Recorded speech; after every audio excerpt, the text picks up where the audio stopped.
everybody, welcome back to Anna Reads, and let's see, we've got a Beauty and the Beast, Belle, Disney bound for today, featuring this awesome Beast plushie from the Magic Kingdom that my brother Jareth got for me. Isn't he cute?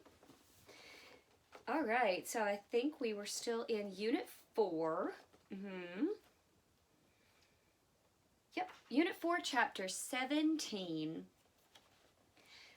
And of course, this is Walt Disney, an American Original by Bob Thomas. Let's jump right in, shall we?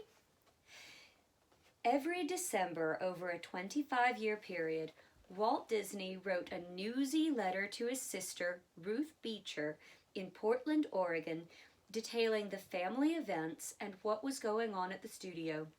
On December 8, 1947, he wrote, "I bought myself a birthday Christmas present, something I've wanted all my life, an electric train.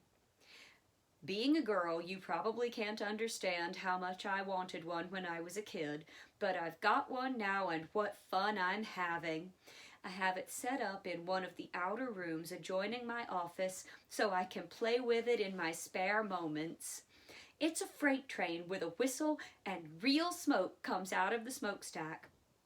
There are switches, semaphores, station, and everything. It's just wonderful." Trains held an almost mystical fascination for Walt Disney, dating back to his Missouri farm days when he waved to his engineer uncle. As an adult, it gave him pleasure to visit the Southern Pacific station in Glendale, a few miles from his Los Feliz home, to feel the vibration of the tracks and then to watch the passenger trains pass through on the route to San Francisco. He delighted in operating his electric train for visitors to his office. Among them were two Disney animators, Ward Kimball, who had a full-size railroad on his property, and Ollie Johnston, who was building a 1/12 scale steam train at his home. Johnston invited Walt to watch the laying of the track and to visit the machine shop in Santa Monica, where the locomotive was being built. Johnston and Kimball took Walt to see a steam railroad operating at the Beverly Hills home of Richard Jackson. "By God, I want one of those for my own," said Walt. He borrowed books on railroading from Kimball, Jackson, and Johnston, and he sought others from libraries and book dealers throughout the United States. I love that we're talking about borrowing books while I'm here dressed as Belle. You'll notice that the librarian slash bookstore shopkeeper fella is notably absent from the mob during the mob scene in Beauty and the Beast. Just keep an eye out. He's not there.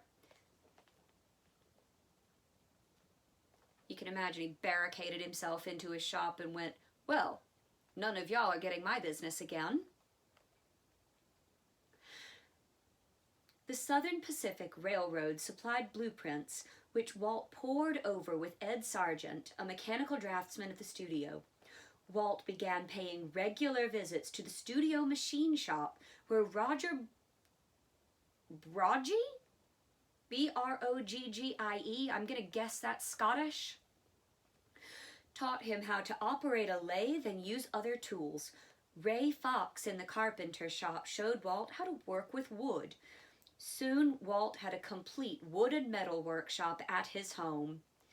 As a cosplayer, I can tell you, yep, that's how it starts. And I haven't even ventured much into prop making yet. That would be my brother's department. One day in 1948, Walt said to Ward Kimball, How would you like to go back to the railroad fair in Chicago?"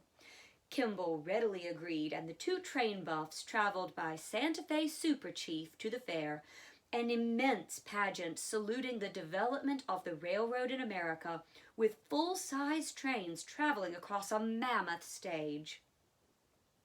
The most dramatic part of the program was a depiction of the Lincoln funeral train, with a Civil War locomotive slowly pulling the black draped cars, including one from the original train. Oh, that's an outdated word. A black couple walked alongside the mournful procession while the Battle Hymn of the Republic was played and sung. Read the book for yourself. They use a dated word that I'm not comfortable reading out loud on camera. Thank you, though. Walt's eyes filled with tears every time he saw the Lincoln train cross the stage. Disney and Kimball spent all of their days and evenings at the show. They climbed in and out of engine cabs, rode them across the stage during the show, talked endlessly to old-time engineers and firemen. When Walt returned home, he told Lily, "That was the most fun I ever had in my life." Honestly, that sounds a little bit like going to Dragon Con. I knew he'd understand. He began laying plans for his own train. He assigned Ed Sargent to draw up plans for a 1/8 scale model of an old Central Pacific engine, number 173. Patterns were made in the studio prop shop, and Roger, again, with, I think this is Scottish, Brogy, supervised the castings and fittings in the machine shop. Walt himself learned to do sheet metal work and laid out and fabricated the headlamp and smokestack. Yep, sounds about like a cosplayer. He made several parts in a milling machine, silver soldered and brazed smaller fittings, and began constructing the wooden boxcars and cattle cars to carry passengers. Ollie Johnston was also building cars for his train, and one day Walt came to his office and said in a conspiratorial way, "Why don't you come out to the shop with me? I found where they keep the hardwood." While Lily appreciated the peace of mind that Walt's railroad hobby had given him, she harbored some apprehensions about the miniature train project. She and Walt had been looking for property to build a new house, and Walt made the proviso that the plot had to be large enough to accommodate his miniature railroad. Lily was not certain that she wanted a train circling her new home. Walt anticipated her reluctance by having a legal agreement drawn up between Walter E. Disney, hereinafter called Walt, as first party, Lillian B. Disney, hereinafter called Lillian, as second party, and Diane Marie Disney and Sharon Disney, both minors, hereinafter called, respectively, Diane and Sharon, as third parties. The agreement declared Walt as the owner of a parcel of land on which he proposed to build a residence, quote, "for the comfort, convenience, welfare, and betterment of the second and third parties," parenthetically and incidentally for himself. It continued, "whereas Walt is or is about to become the sole proprietor and owner of a certain railroad company known as the Walt Disney RRCO, which railroad company proposes to construct and operate a railroad in, on, upon, and over the right-of-way hereinafter described and delineated, in the operation of which railroad Walt desires to have and at all times to retain complete, full, undisturbed, unfettered, and unrestricted control and supervision, unhampered and unimpeded by the other parties hereto, or by any of them, they having heretofore made known and asserted to Walt in various, sundry, and devious ways their collective intention to reign supreme within, and so far as concerns the aforesaid residence, and, sweet cheese, that's a lot of commas, whereas the second and third parties in the future, and notwithstanding Walt's ownership of the fee title to the aforementioned parcel of land, and notwithstanding their many enthusiastic assurances verbally to give Walt in their present enthusiasm over said residence and their anticipated pleasures and happiness therein, may and probably will seek to assert rights, privileges, and authorities inconsistent with Walt's reserved and retained control and supervision over said railroad company and the operation of said railroad company upon the right-of-way herein referred to, and all to the detriment of said railroad and its efficient, profitable, and pleasurable operation, and to the injury of Walt's peace of mind, and the presence of and soundness of which mind second and third parties hereby admit. That whereas Walt and Lillian are husband and wife, and Diane and Sharon are their children, in which family there presently exists an atmosphere of love, understanding, and trust, which all parties hereto are intensely desirous of preserving. Now therefore, in consideration of the promises and of other good and valuable considerations of the receipt which is hereby acknowledged by Lillian, Diane, and Sharon, these said Lillian, Diane, and Sharon hereby jointly and severally quit, claim, transfer, assign, and set over to Walt all their right, title, and interest in, and to the right of way. I've only got so much breath support. After much looking, Walt and Lily had found property that satisfied her desire for a roomy, comfortable house, and his for enough space to run his railroad. They built the house on Carrollwood Drive in Holmby Hills, a residential area between Beverly Hills and Bel Air, and after moving in, Walt expressed his delight in a letter to the wife of Jack Cutting, who represented Disney interests in Europe. Jack probably told you about our soda fountain, which seems to be supplying the whole neighborhood with sodas at my expense. But I'm happy to do it, since it does keep our kids on the home ground, and we know where they are. The girls like the new house very much, and I think it is going to be the means of keeping them from going away from home to school, which will be all right with me. That's definitely a dad with daughters now, isn't it? Then, too, the house with the railroad is a very enticing place for grandchildren, especially grandsons, if I'm lucky enough to have any. I hope my dad was all right with having his grandson be a dog, because Stitch is here to stay. He called it the Carrollwood Pacific Railroad, and it was planned with customary thoroughness. Each car was individually designed, with special care devoted to the caboose. It was fashioned in exact scale, the bunks, clothes lockers, washstand, pot-bellied stove. Walt even had newspapers of the 1880 period reduced in size and placed in the newspaper rack. A 300-foot test track was laid out on one of the studio stages, and studio workers were invited to take rides. Oh. And here my most fun day in my adult working career involved having a horse use me as a Kleenex. The railroad passed its trials, and another track was tested outdoors. Walt designed a half-mile run along the canyon side of his Carrollwood property. He planned the site carefully, planting trees and keeping the elevation low so his neighbors would not be disturbed. You know, I had a beagle for 15 years, and there was nothing I could do about Sadie disturbing the neighbors, so...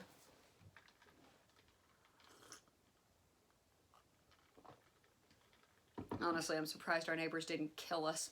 15 years of... A train seems pretty innocuous by comparison, I'm just gonna say. He also wanted no visual intrusions to distract his passengers. Foreshadowing.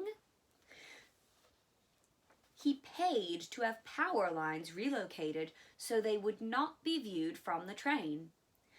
Walt named his engine the Lily Bell as a conciliatory gesture to Mrs. Disney, who was unenthusiastic about the project, and acquiesced only because of the obvious pleasure that the railroad gave Walt. She objected, however, when Walt wanted to make a 6-foot cut in their slope to accommodate the track. Because of Lily's opposition, he had to redesign the route with a 90-foot tunnel. I'm sorry, that's cooler to me. He planned it with an S-curve so the passengers would be in the dark for part of the ride. The element of mystery appealed to him. His foreman suggested, Walt, it'd be a lot cheaper if you built the tunnel straight. Hell, Walt replied, it'd be cheaper not to do this at all. He gave his secretary strict instructions not to tell him how much the tunnel cost. Admittedly, I have a similar habit of sometimes not looking at my Joann's receipts terribly thoroughly. Walt delighted in donning his coveralls and engineer's cap and transporting his daughter's friends or guests at cocktail parties around the route of the Carolwood Pacific. On weekends, he spent hours alone with the train, making engine adjustments and keeping the cars in repair. One day, he was experimenting with remote control, sitting in the first car instead of the tender and operating the throttle with wires. Oh dear. As he rounded a curve, the front wheel hit a rock and the jolt uncoupled the engine from the tender. Walt fell backward, pulling the wires and putting the engine in full throttle. It speeded off down the track alone. Walt jumped off the car and raced after the engine, which was spewing steam high into the air. He couldn't catch it, so he ran to the spot where the engine would emerge from the tunnel. It came out, hit a curve, and tumbled off the track, breaking off the stack and cowcatcher. It lay on its side, hissing and belching steam like a dying dragon. Walt yelled to Lily, "Come on out if you want to see a terrible sight." She hurried outside to find the broken locomotive and its crestfallen engineer. "Oh, Walt, that's too bad," she said. Walt later admitted that the train wreck had a good side. It was the first time that Lily had ever expressed any sympathy for the Carolwood Pacific Railroad. None of Walt's endeavors, not even his hobbies, was without a purpose, and the Carolwood Pacific formed part of his growing plan for a new kind of enterprise for Walt Disney Productions. I just said foreshadowing. The idea had its inception, he later said, on the Sunday mornings when he took Diane and Sharon to amusement parks after Sunday school. As his daughters went on the rides, Walt studied the boredom of other parents, and he noted the squalor of the parks, paint cracking on carousel houses, the grounds dirty and littered, the ride operators cheerless and unfriendly. You know, he may as well have just described Macon, Georgia, where I live. Even stuff that's brand new is, by its appearance, in deep need of a pressure wash. I could go on, but I'm not going to. Another element contributed to his thinking. He mentioned it in a remark to Ward Kimball. You know, it's a shame people come to Hollywood and find there's nothing to see. They expect to see glamour and movie stars, and they go away disappointed. Even the people who come to see this studio, what can they see? A bunch of guys bending over drawings? Wouldn't it be nice if people could come to Hollywood and see something? Walt began talking about building an amusement park on an 11-acre triangle the studio owned across the street on Riverside Drive. He started formulating his plans for the amusement area, which he intended to call Mickey Mouse Park. He outlined his ideas in a memo on August 31st, 1948. We have a block quote. The main village, which includes the railroad station, is built around a village green or informal park. In the park will be benches, a bandstand, drinking fountain, trees and shrubs. It will be a place for people to sit and rest. Mothers and grandmothers can watch over small children at play.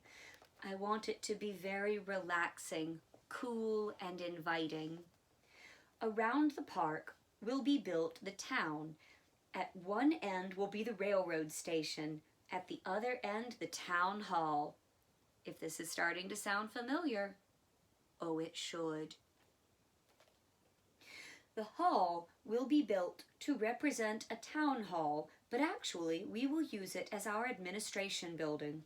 It will be the headquarters of the entire project. You know, thanks in large part to the Marx Brothers film Duck Soup, I cannot hear the word headquarters without also hearing Groucho saying, headquarters, not hindquarters, headquarters. Go watch the movie Duck Soup. You'll have a reaction. Adjoining the town hall will be the fire and police stations. The fire station will contain practical fire apparatus, scaled down. The police station will also be put to practical use. Here the visitors will report all violations, lost articles, lost kids, etc. We could even have a little jail where the kids could look in. We might even have some characters in it. Oh, now that would be a fantastic addition to anything involving the Disney villains, wouldn't it? The memo listed other attractions, a drugstore with soda fountain, an opera house and movie theater, which could also be used for radio and television broadcasts, toy, doll, hobby and bookshops, a toy repair shop and doll hospital, a candy store and factory that would sell old-fashioned candy. My brother has a tendency to try to glue my jaws shut with Goofy and Co.